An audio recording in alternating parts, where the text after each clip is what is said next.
நீதிமொழிகள் 19ஆம் அதிகாரம் 1ஆம் வசனம் முதல் 29ஆம் வசனம் வரை. மாறுபாடான உதடுகளுள்ள மூடனை பார்க்கிலும் உத்தமனாய் நடக்கிற தரித்திரனே வாசி. ஆத்துமா அறிவில்லாமல் இருப்பது நல்லதல்ல, கால் துரிதமானவன் தப்பி நடக்கிறான். மதியனுடைய மதியினம் அவன் வழியை தாறுமாறாக்கும், என்றாலும் அவன் மனம் கர்த்தருக்கு விரோதமாய் தாங்களடையும். செல்வம் அநேக சிநேகிதரை சேர்க்கும், தரித்திரனோ தன் சிநேகிதனாலும் நெகிழப்படுவான். பொய்சாட்சிக்காரன் ஆக்கினைக்கு தப்பான், பொய்களை பேசுகிறவனும் தப்புவதில்லை. பிரபுவின் தயையை அநேகர் வருந்தி கேட்பார்கள், கொடை கொடுக்கிறவனுக்கு எவனும் சிநேகிதன்.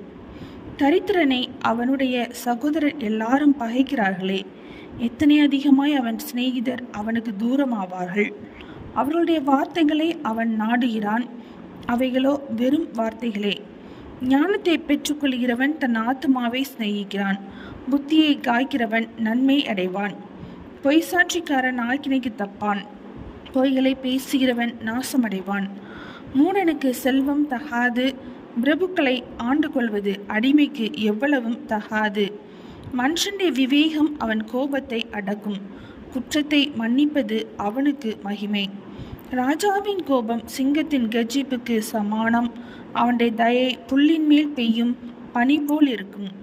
மூடனாகிய மகன் தன் தகப்பனுக்கு மிகுந்த துக்கம், மனைவியின் சண்டைகள் ஓயாத ஒழுக்கு. வீடும் ஆஸ்தியும் பிதாக்கள் வைக்கும் சுதந்திரம், புத்தியுள்ள மனைவியோ கர்த்தர் அருளும் ஈவு. சோம்பல் தூங்கி விழப்பண்ணும், அசதியானவன் பட்டினியாயிருப்பான். கட்டளையை காத்து கொள்கிறவன் தன் ஆத்துமாவை காக்கிறான், தன் வழிகளை அவமதிக்கிறவன் சாவான். ஏழைக்கு இறங்குகிறவன் கர்த்தருக்கு கடன் கொடுக்கிறான், அவன் கொடுத்ததை அவர் திரும்ப கொடுப்பார்.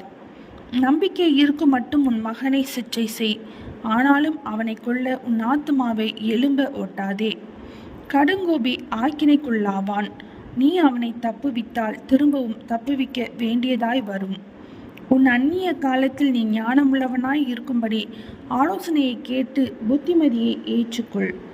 மனுஷனுடைய இருதயத்தின் எண்ணங்கள் அநேகம், ஆனாலும் கர்த்தருடைய யோசனையே நிலை நிற்கும். நன்மை செய்ய மனுஷன் கொண்டிருக்கும் ஆசையே தயை, பொய்யனை பார்க்கிலும் தரித்திரன் வாசி.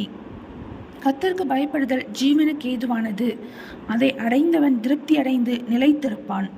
தீமை அவனை அணுகாது.